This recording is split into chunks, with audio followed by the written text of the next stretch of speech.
Ang yaman naman po ni Saldico, yumaman siya matagal na. Panahon pa ni Ramos, yung kanyang tatay. Ay, alam ko kasi nasa kabilang barangay lang po ang bahay po ni Saldico at yung mga kumpanya niya. So this is a brotherly advice bilang isang kababayan. Open naman po yung ating Pangulo. Bakit hindi niyo kausapin kaysa awayin ninyo?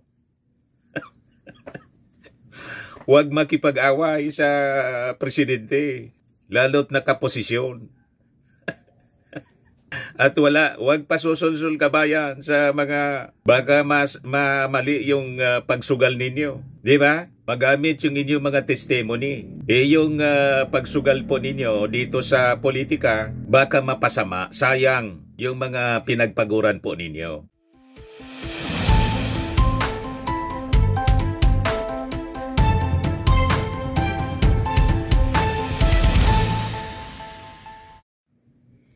Ele po mga kababayan, si Dante Maravillas.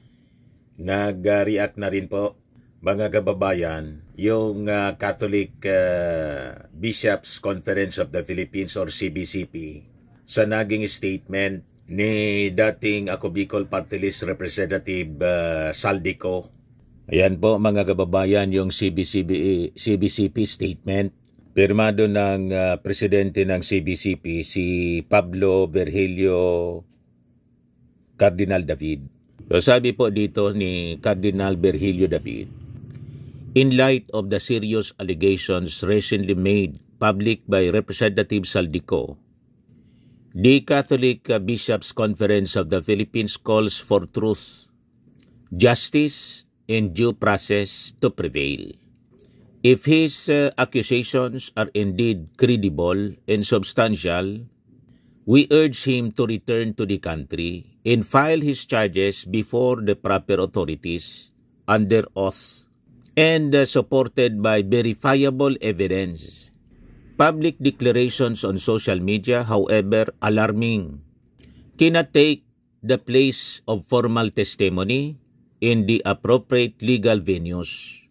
For the good of the nation, such claims must be examined transparently, impartially, and in accordance with the rule of law. We likewise caution against the political exploitation of these allegations, especially when released at sensitive moments that may inflame public sentiment or be used to influence political outcomes. The Filipino people deserves clarity, not conjecture, truth, not rumor, accountability, not manipulation. We appeal to all parties involved to act with honesty, courage, and responsibility. May every step taken in this matter serve the cause of justice and strengthen rather than erode our people's trust in the institutions tasked with safeguarding our democracy. For the Catholic Bishops Conference of the Philippines or CBCP, signed Cardinal Pablo Virgilio David. President, November 15, 2025. So yan, malinaw mga kababayan yung statement ng CBCP. Ang panawagan, tulad ng naging panawagan ng ating Palasyo Malacanang, umuwi siya para harapin ang mga charges sa tamang venue. I think magiging malaki yung impluwensya ng CBCP kay Saldico mga kababayan. Kasi si Saldico, dating sano, seminarista mga kababayan nitong si Saldico. At religyoso, mataas ang kanyang pagrespeto sa hierarchy ng Catholic Church. Pumunta pa nga si Saldi sa Vatican. Yan. Photos and video of Congressman Saldico and wife Mylene Cos renewal of vows in Vatican City resurface on social media amid corruption allegation. So close siya, mga kababayan. Very religious itong si Saldico. Dati kasi siyang sano, dating seminarista. Alam natin ang kwento, tagaliga si Saldico at personal nating kakilala. Hindi ko man masabing kaibigan ko kasi siyempre iba yung level niya. Multi-billionaire si Saldico. Ang salin niya, sabi ng kanyang abogado, 4.1 billion. Mas mayaman pa kay Mas mayaman pa kay Manny Villar. O, di ba? Sabi yan ng abogado niya. 2019 na salin. So with this statement, mga kababayan, ng CBCP, I think kailangang pag-isipan masyado itong advice ng CBCP ni Cardinal David nang panawagan sa kanya umuwi para arapin po yung mga charges laban sa kanya. At ang apprehension ng CBCP, baka magamit ng mga gustong magsamantala. Yun na nga po. Gustong gamitin ito, mga kababayan, para sa rally. And I think itiniming ito. Ang tinawag nilang bombshell expose. Pero ang sabi niyang iba, yung bombshell naging parang wato silang. Binasag agad, mga kababayan, ng Palasyo Malacanang kahapon. Ngayon, baka mapanood ito ng ating kababayan na si Saldico. Dating video ngayon, pag-isipan po ninyong mabuti, kabayan.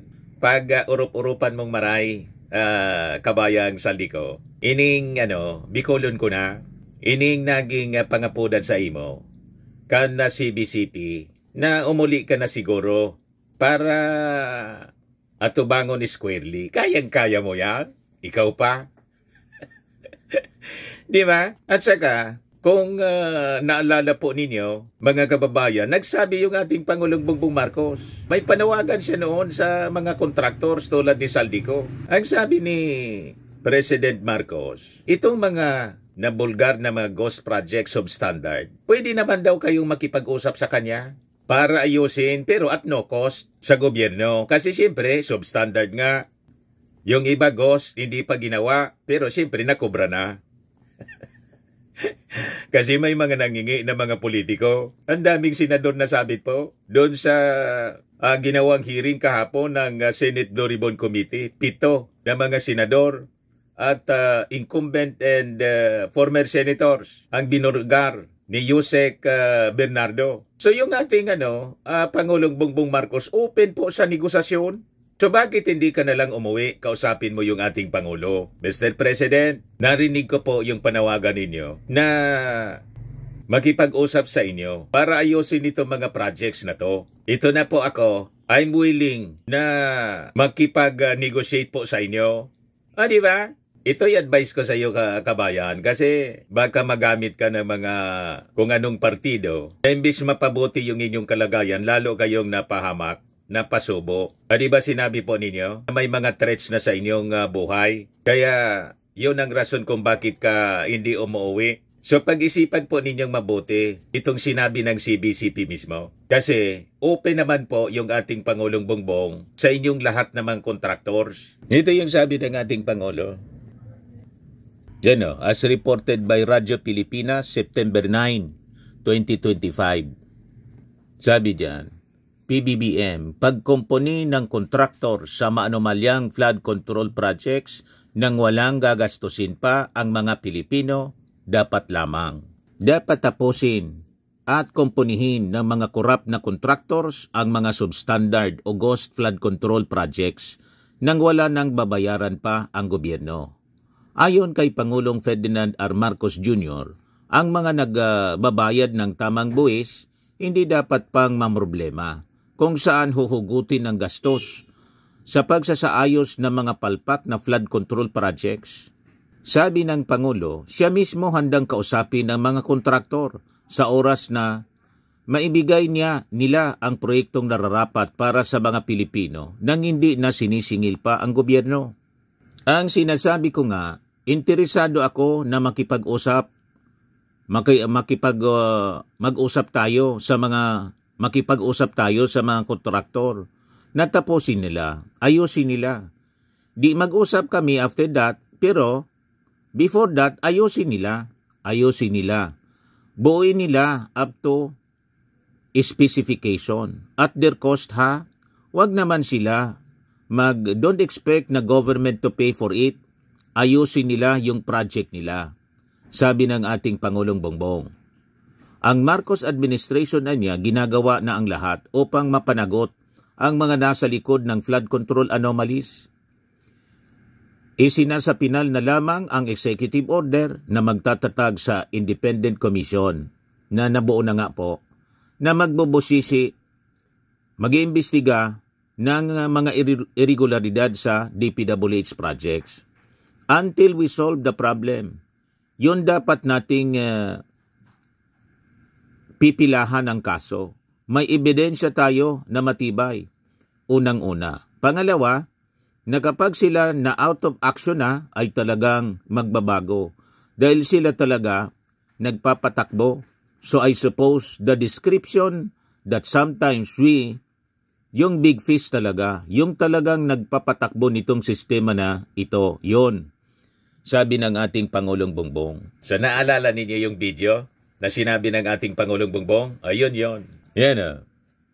So yun ang ating advice bilang kababayan, taga-lungsod ng Legazpi at personal nating kilala itong si Kabayang Saldico. Bakit hindi ka po magbigay ng filler kaysa magamit ka ng mga politiko na gustong i-exploit po ang inyong kalagayan, ang inyong kagipitan? Open naman po sa negosasyon. Basta't siyempre, wala nang gasto sa gobyerno. Anyway, mayaman ka na po.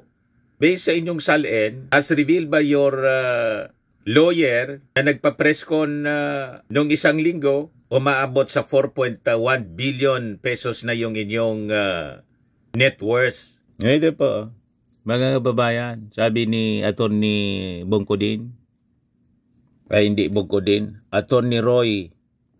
Roy Rondain. Ang sabi niya, Saldico was worth 4.1 billion. In 2019, salin niya po. Napakayaman na po ni Saldico. How much did the assets did Mr. Cod declare the first time he was a lawmaker? Oh, I can answer that. 4.1 billion in 2019. Let me point out, ito na naman yung skewed narrative. I did some research, and who's the richest senator you know? Alex. Mark Villar declared an net worth of 1.4 billion. His mother, Cynthia, declared in 2020 a net worth of 3.8 billion. Next is Manny Pacquiao, 3.1 billion. Or the other way around, one or the other. So, in 2020, when Representative Ko joined Congress in 2019, 1 year earlier, he was already richer by Cynthia than Cynthia Villar or Manny Pacquiao. Just to keep it in context. What's your question? Sir, yeah, thank you for that, sir. Pero did it grow? Follow up lang doon sa question. Did the assets grow? Would you know?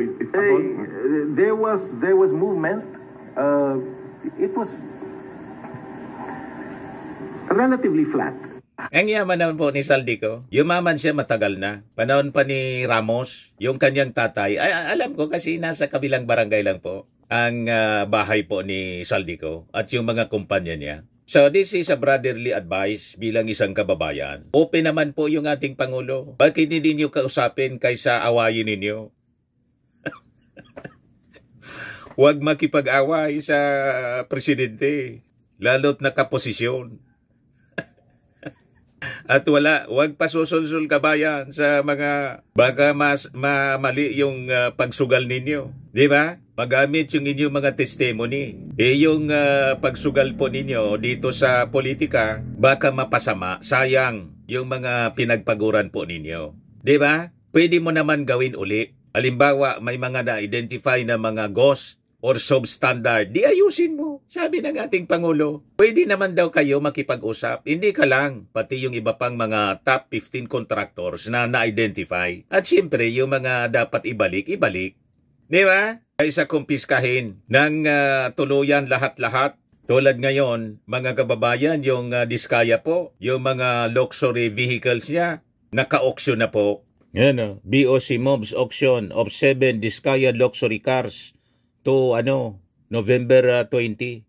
Di ba? So pag-isipan po ninyong mabuti, Kabayang Saldico, lalo yung statement ng CBCP. Umuwi ka na daw at harapin mo yung mga charges against you. At baka daw, sabi ng CPCP, yung inyo pong video magamit sa political agenda, political exploitation. Na yun man talaga po ang ginagawa na ngayon. Sige ng panggatong para sa It's a People Power at para mapatalsik yung ating Pangulo, ilukluk si Sara. Dati kang inaway ni Sara.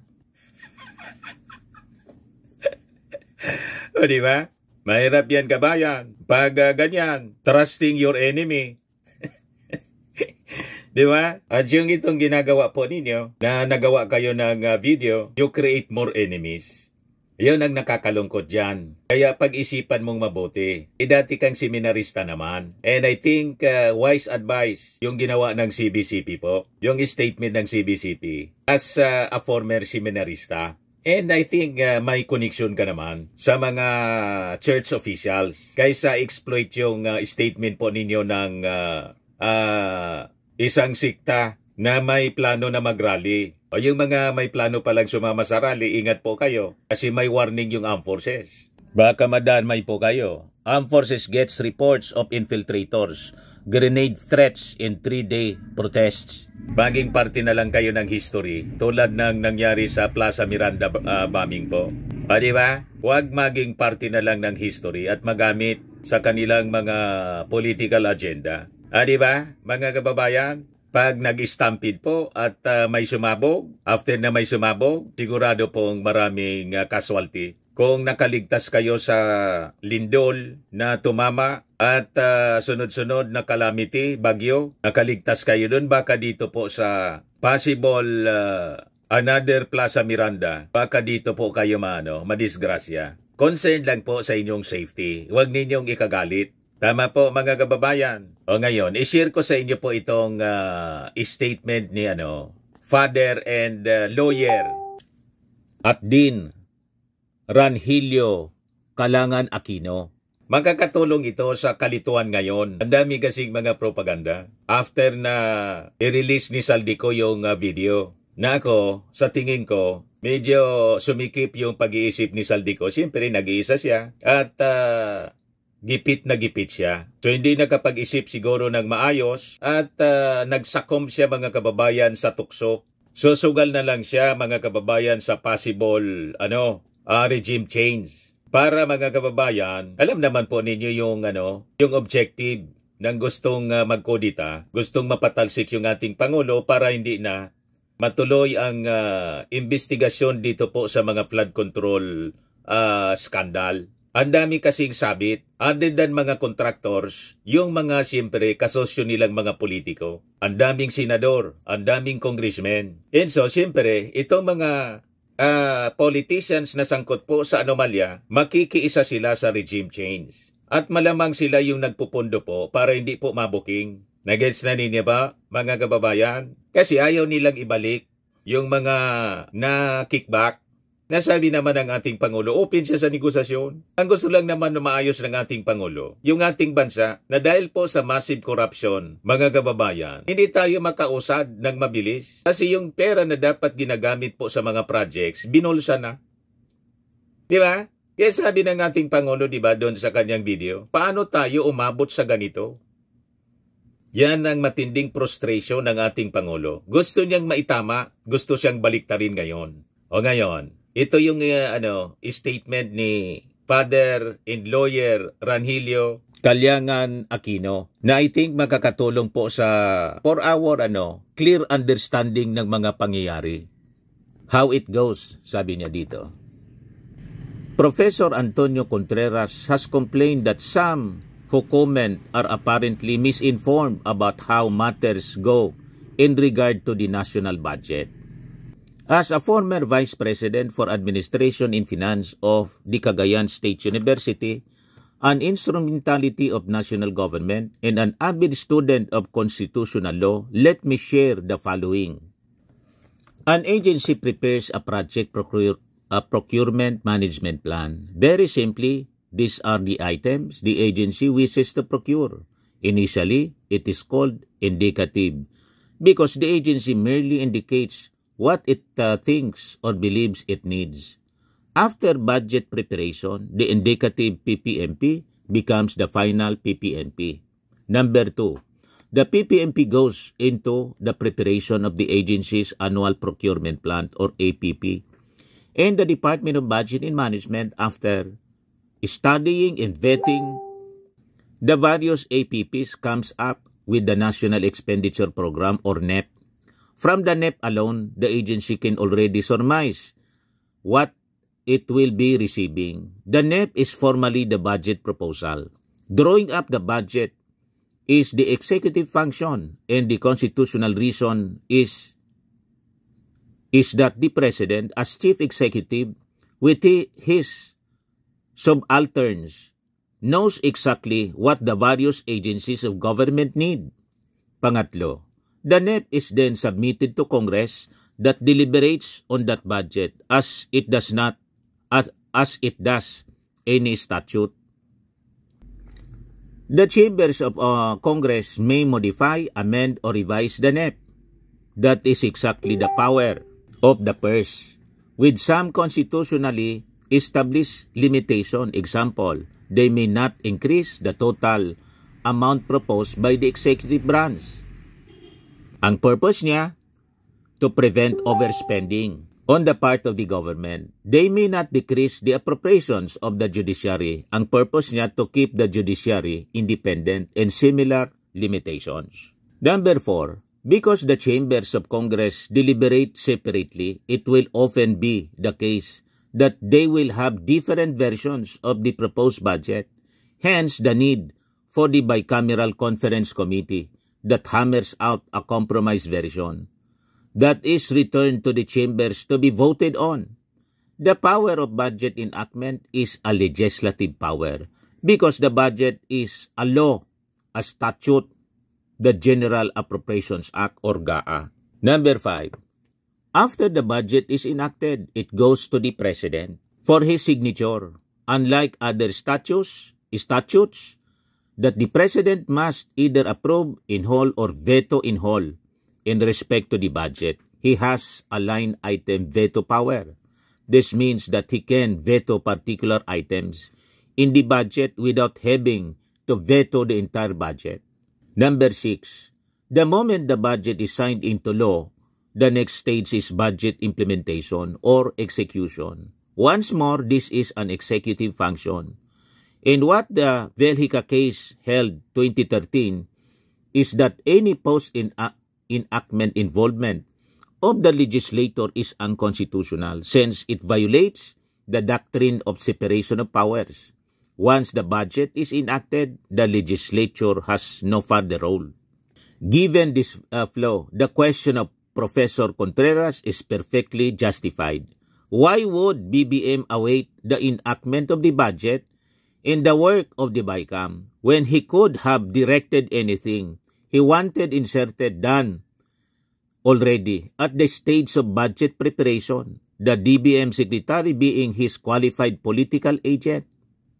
Yun din ang punto ni Ping Lacson. Sabi ni Ping Lacson, hindi niya sa dinidefend ko yung Pangulo. Pero bakit niya gagawin yon ang ating Pangulo? Na pwede naman niyang gawin yon sa kanyang level mismo. Ba't pa mag-uutos kay Saldico na mag-insert na pwede niyang gawin yon directly? Utusan si Amina Pangandaman, Budget Secretary, na ilagay yung 100 billion. Na ako anya kasi nakakaintindi sa budget process. In the same way, itong si Father Anilio Aquino. Kasi nag-post po si Professor Contreras, Antonio Contreras. Yung isa ding vlogger. Ito yung post ni Antonio P. Contreras. 3 whys, ito yung tanong niya.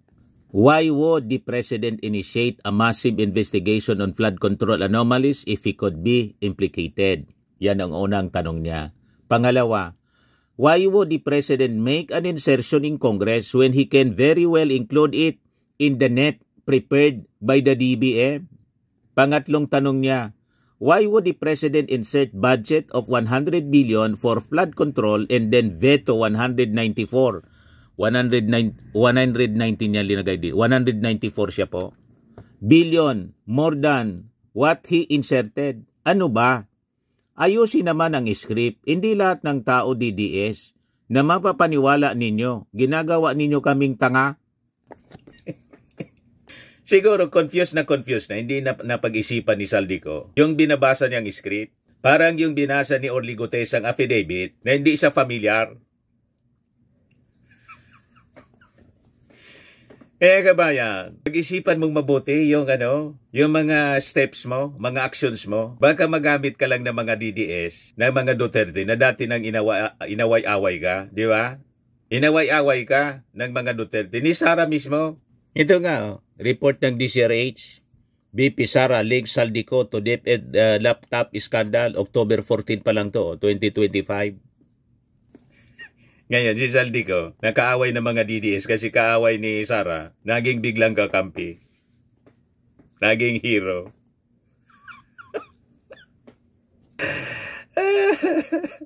Kasi sa tingin nila bumaliktad na si Saldico at magagamit nila. Huwag kang pagagamit, kabayan. Yan ang advice ko sa iyo. Pwede ka naman mag-negotiate sa ating Pangulo. Sinabi niya mismo, mag-negotiate ka na lang kaysa maubos yan. At malagay ka pa sa, sa patong-patong na trouble. Maubos yan yung mga pinaghirapan mo. Alam ko na subaybayan ko yung karir mo bilang isang negosyante mula pa sa iyong tatay. Diba? Kasi kababayan nga kita. Pag-isipan mong mabuti bilang isang dating seminarista, yung sinabi ng CBCP. I think kailangan mo ng spiritual advisor na matino. Or else, baka, nasa inyo po. Kung ano yung sa inyo. Pero ako, sasabihin ko sa iyo, pag di mo na pag-isipang mabuti ang mga steps mo, mga actions mo, malamang matunaw. Matunaw lahat. Di ba? Mahirap ang laban mong to. BP Sara links Saldico to DepEd laptop scandal. Inaway-away na si Saldico. Yan sabi dyan. Imbestigahan nila yung laptop corruption scandal ng DepEd. Nandun si Saldico. At alam ko yon dahil gumawa kami ng sarili naming investigasyon sa loob ng DepEd. Sunwest ang kontraktor ng laptop noon sa DepEd. The COA's 2021 audit report earlier flagged the DepEd's 2.4 billion laptop purchase, noting that the units were pricey and outdated. The laptops were procured under the agency's distance learning program at the height of the pandemic. Panahon ng kanyang tatay. Kontraktor nila si Saldico ng previous administration. Nilaglag ni Sara, pati si yung tatay niya. Sa galit niya kay Saldico. Panahon nito ng dating DepEd Secretary, si Briones, under the Duterte administration. Administrasyon ng kanyang tatay. Nilaglag si Saldico, pati dama yung kanyang tatay. Sa galit ni Sara kay Saldico. Pagkatapos, magtitiwala ka sa ganyan. Pinagkamaganda yung advice ko sa iyo, kabayan. Makipag-usap ka sa ating Pangulo at kung ano man yung mga kamalian mo, di restitusyon. Tulad ng sa Diskaya na before mangyari, dapat restitution muna. Di ba? Kasi ang objective lang naman ng ating Pangulo, maayos yung ating bansa. May mga nanggugulo kasi may mga sarili silang agenda. Gatungan pa ng China. Na ang gusto talaga ng China, guluhin ang politika dito sa ating bansa para yung noon pang panahon ng tatay ni Pangulong Bongbong ang nagpundo po sa kaguluhan, China. Para hindi po tayo maging competitive, maging superpower. Sila yung maging superpower para yung interest nila dito sa West Philippine Sea, hindi tayo makapurma. Kasi yung attention natin mga kababayan, nakafocus sa political turmoil, gulo sa politika. Habang sila unti-unti na, di ba? Yun ang kanilang strategy, uma-advance. At yung kanilang political objective dito, mag-control mismo yung ating gobyerno. Para lagi lang mga kababayan, kumakampi sa kanilang interes. Ganon. Malalim ito po, nagulo sa politika. So yun ang malinaw, mga kababayan. Sabi ni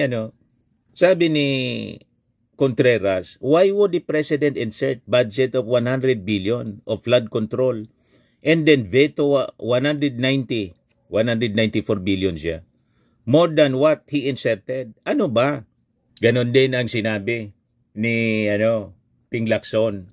Sabi ni Ping Lacson, I'm not defending the President. Why would he insert 100 billion sa BICAM samantalang sa NEP or National Expenditure Program? Kaya niyang gawin yun.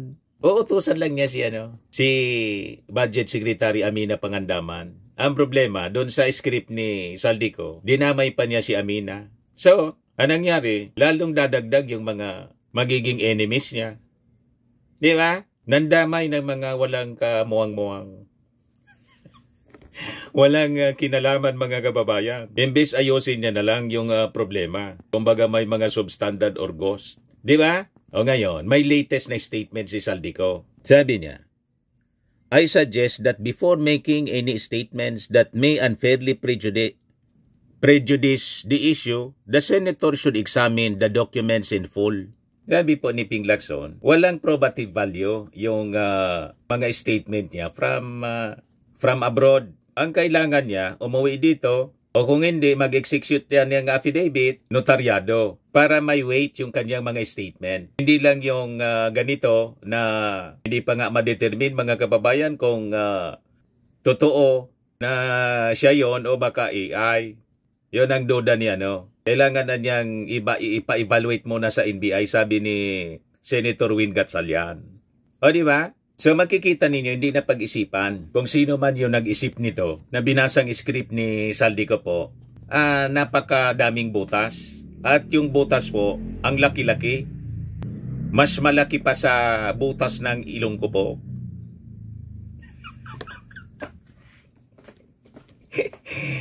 Tuwang-tuwa niyan yan, Mr. Maravillas, yung mga bashers mong DDS kasi lagi kang pinipintasan. Sanay na po ako kasi alam ko naman, totoo na malaki ang butas ng ilong ko.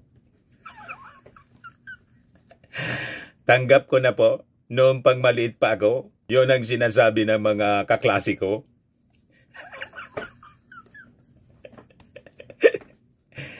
Yung script na binasa po ni Saldico, binabasa niya kahapon. Ang daming butas, hindi na pag-isipan. Bakit naman na niya, Mr. Maravillas? Inconsistent po sa facts. Pati yung 100 billion na insertion. Imagine, 100 billion daw yung insertion ng ating Pangulo. Bakit niya naman binito ang 194 billion? Nag-insert siya tapos bibituin niya. Ano yon? Mas malaki pa. Almost double po. 194 yung binito. Ang in-insert ng ating Pangulo daw, 100 billion. Grabe naman kung ganyan. Di ba katangahan ng ganon? Hindi naman siguro po tanga yung ating Pangulo. Matalino yung ating Pangulo. Naging Pangulo nga. Napakatalino ng ating Pangulo. At kahit hindi po siguro matalino, ako alimbawa, average lang ako nag-insert akong 100 billion. Halimbawa ako ang Pangulo, nag-insert ako para nakawin. Bakit ko ibibito? Tama? At ang binito ko pa, 194 billion. At bakit ko utusan si Saldico na isang congressman, Chairman Committee on Appropriations, na pwede kong gawin sa alter ego ko? O ako mismo, pwede kong gawin.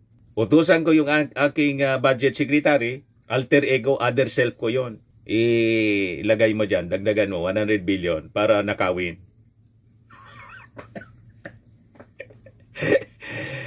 Di ba ba? Pagkatapos, after na ibeto niya, nagpa-imbestiga siya sa sarili niyang insertion. Para para ikulong yung sarili niya. Tulad ng sabi ni Sara Duterte. Ang dapat niyang gawin ni BBM, ikulong niya yung sarili niya. May ganon. Mga kababayan, baliw lang ang gagawa nun. Ikulong yung sarili. Yan, sabi ni Sara. Oo, pwede na niyang ikulong ang sarili niya. Aminin na niya na talaga, meron siyang pagkukulang. At hindi lang maliit na pagkukulang, malaking pagkukulang. Meron siyang malaking pagkukulang sa kanyang trabaho para sa ating bayan. Kaya pwede na niyang ikulong ang sarili niya. Baliw lang mga kababayan ang gagawa ng ganyan, ikulong yung sarili. Di ba ganon ang mga ugali ng mga nababaliw na? Nagkukulong sa kwarto. Tapos, pag hindi na nakaya, bigti. Di ba pa? Gagawin ba yun ng ating Pangulong Bongbong Marcos? Mag-i-insert siya. Uutos siya ng iba na pwede niyang gawin sa sarili niya, sa alter ego niya na si Amina Pangandaman. Tapos, kakausap pa siya ng isang congressman para mag-insert. Tapos, afterwards, ibibito man lang niya pala. Hindi lang 100,000 yung 100 billion pala. Yung binito, 194 billion.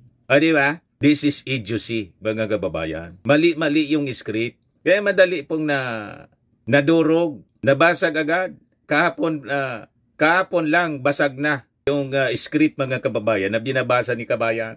Di ba po? At saka inconsistent din doon mga kababayan sa sinasabi ni Toby Chanco. Yan yung sabi ni Toby Chanco. Pag talaga kasinungalingan, maraming butas. September 9, 2025. Ano sabi ni Toby Chanco? Saldico post 13.8 billion budget insertions.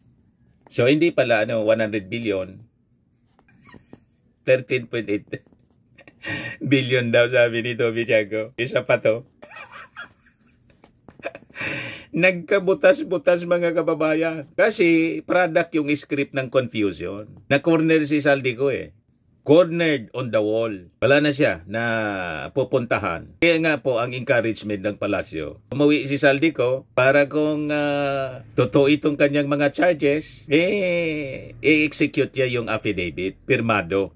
Tulad ng sinabi din ni Ping Lacson. Ito yung sabi ni Sabi ni Toby Chanco. He said, then Appropriations Chair Saldico, who was the proponent of some 13.8 billion worth of insertions in the 2025 budget, nearly all linked to flood control projects.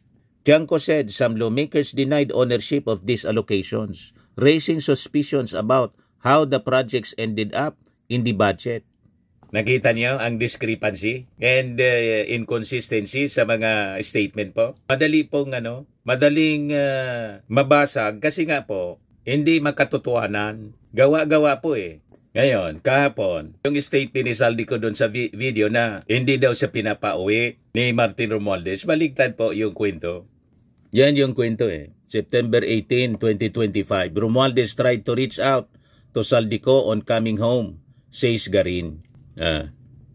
Sabi ni Garin, alam namin noong 19 Congress, lipad siya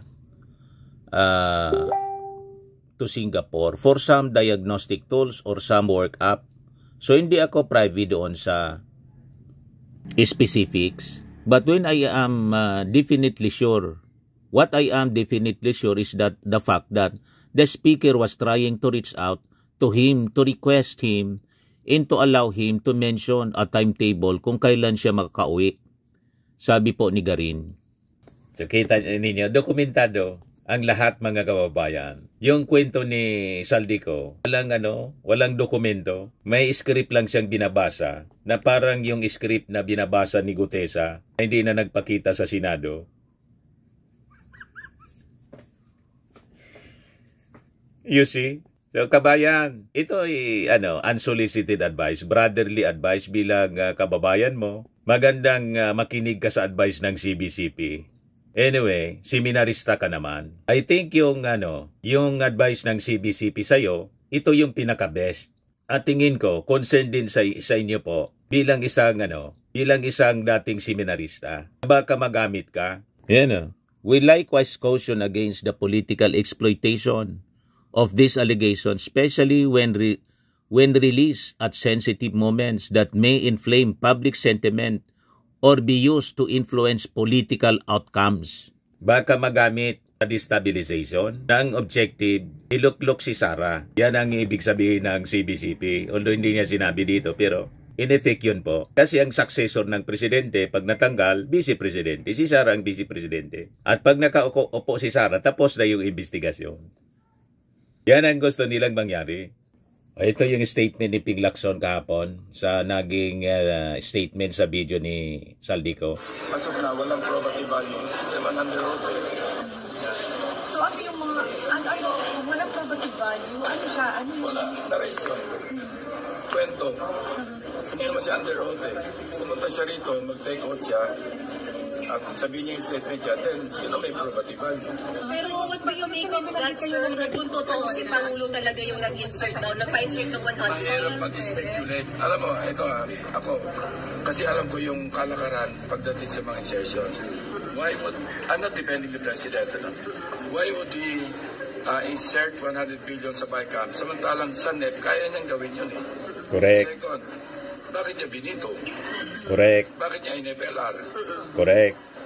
So unbelievable, incredible? No, I'm not saying it's unbelievable. Pero at face value, meron tayong sasabi na yung sabihin natin common sense only because alam ko yung budget process, yung budgeting process na nagsisimula sa NEP na yung presidente may complete control over what should be inserted in the NEP. Bakit pa siya mag-utos kay Saldi? Sa BICAM pa siya magpapa-insert. Correct. Hindi siya part ng BICAM eh. Correct. So dapat sa NEP pa lang, sinabihan niya na yung DBM, sinabihan niya yung DBM. Si Amina. Uy, magbigay ka ng 100 billion sa DPWH. Correct. And okay, after assuming na totoong nagpa-insert sa BICAM, ba't yung dito? Correct. Sayang ba na hindi nyo na-invite kahit sa Zoom si Zaldico para sana kahit paano? Nagpa-insert tapos binito. Ano yun? Suggested sa chat group namin. Sabi niya, Sir P, Tinatanggal niya sa in-insert may niya. apprehension ako kasi pag Ano yun? nag-zoom natin yan, hindi naman siya under oath. Baka gamitin lang propaganda. Correct. Kung sino-sino ituro. Ginagamit ngayon po ng mga DDS para gatugan ng people power. Wala siya rito. Iupo si Sara. Now, kung pupunta siya sa isang embassy, Philippine Embassy or Philippine Consulate, at doon siya magre-request na mag-zoom under oath, valid yun. Okay. Yan ang gawin niya.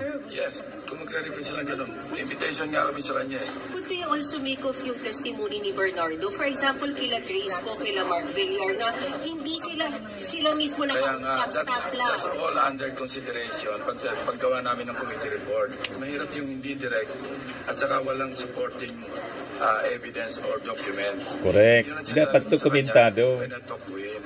Kung magsasabi ka ng pangalan, kailan meron ka pinangawakan na maililink mo yung pangalan at sa pinahawak Correct. dokumento. Kung wala, wag mo nalang sabihin. So, sabi ko lang po, ipapasabi na ba siya? Aabot ba kayo sa pagpapa-aresto? Hindi. Invitation, invite na namin siya. Okay, so sunod sa pina. Yeah, pwede isupina susunod. When is the next? Magsisynchronize kami sa schedule ng budget. And lalo kay Bernardo, gaano siya ka-credible? Yung mga binigit siyang Well, bagay it's up to the DOJ. Ito, para si Gutesa, nagsalita siya under oath. So yun, valid yung kanya, subject to evaluation, subject to validation, using other pieces of evidence. Diba? Tingnan niyo sir yung mga binanggit, like Senator Poe, Senator Angara, Secretary. Let's not go there yet. Tingnan natin. Kasi pag-aralan namin dokumento. So sir, si Bernardo, yung important witness, hindi yung sinabi ni Sabi ko. Sir, tayo, sir. Ayun na lang. Kita ninyo? Hindi na pag-isipan yung binasang script ni Saldico. Siguro, naintindihan natin, masyadong siyang confused. Na-corner na masyado. Mga kababayan, hindi na nakapag-isip na maayos. And kumagat na lang siya sa panggatong na nagbabakasakali niya siguro na sa kanyang pag-expose ng tulad ng ginawa niya kahapon, mapapalitan yung Pangulo. Doon siya sumusugal siguro. Na I think mabibigo siya mga kababayan. Kaya ang pinakamagandang advice, yung sinabi ng CBCP. At yung dinagdag ko mga kababayan, kung napakinggan niya yung sinabi ng Pangulo 2 months ago, pwede naman pala makipag-negotiate yung mga kontraktor sa ating Pangulo para ayusin yung mga substandard at gawin uli yung mga ghost projects at no cost sa ating gobyerno. Pwede naman palang ganun. Iba po? Ayan lang po mga kababayan. Baka itong ating video makarating, i-share po ninyong i-share mga kababayan. Makarating sa dating congressman, ako Bicol Congressman Saldico. Sa mga naghanap ng malinis and spacious fitness gym, pumunta lang po kayo sa aming Colossal Fitness Gym. We also offer Grab Car Rental with our brand new 2023 model ng Toyota Innova. We also accept booking for those who are planning to travel via PAL, Cebu Pacific, and other airline companies, local and international, and bills payment for Meralco Bills, PLDT, Aleco Bills, etc. Ang Colossal Fitness Gym is located at 3rd floor Security Bank Building, Landco Business Park, Legazpi City, Albay. For inquiries, look for Chilon Maravillas. Contact number 0966-802-0949. Yan yung aming Innova. Lagi na pong matao sa amin. Pati mga foreigners po, tingnan ninyo. Mga British tourists sila. Ang lalaki ng katawan mga kababayan, nag-gym sa amin. Ito naman po, international. Ito mga mga European sila. Ito naman yung bago naming product na binibenta online, iGlow Serum. Whitening po siya galing sa South Korea. Tingnan ninyo yung epekto sa aking anak na architect entrepreneur, Riz Maravillas. For inquiries, look for Riz Maravillas on FB. Ito naman po, Firmax Firming and Lifting Cream, pinapahid po sa mga pulses and other affected area. Mainam po ito sa mga pains at paninigas ng mga kaso-kasuan. Ito po, Automax Radiant Serum. Sa mukha naman yung application. Anti-aging po siya. You will look 10 years younger than your age. Ito naman po yung bagong product naming binibenta online. I Am Amazing Pure Organic Barley Powder Drink Mix from Australia. Endorsed by cancer survivor Maritone Fernandez. Mainam po ito sa may mga cancer at for cancer prevention na rin po. Sa mga business inquiries ninyo and orders, mag-message kayo sa aking anak na architect entrepreneur, Riz Maravillas. Ito naman po, sa mga mahilig sa imported bags and wallets, dumiretso na lang po kayo sa page ni Ma'am Aileen Rosales, Aileen Closet po, nakabase sa Amerika. Para sa mahilig sa pagpa-spa, Pamper City by OMG, your luxury escape. Located at Asiana City, Parañaque City, Metro Manila.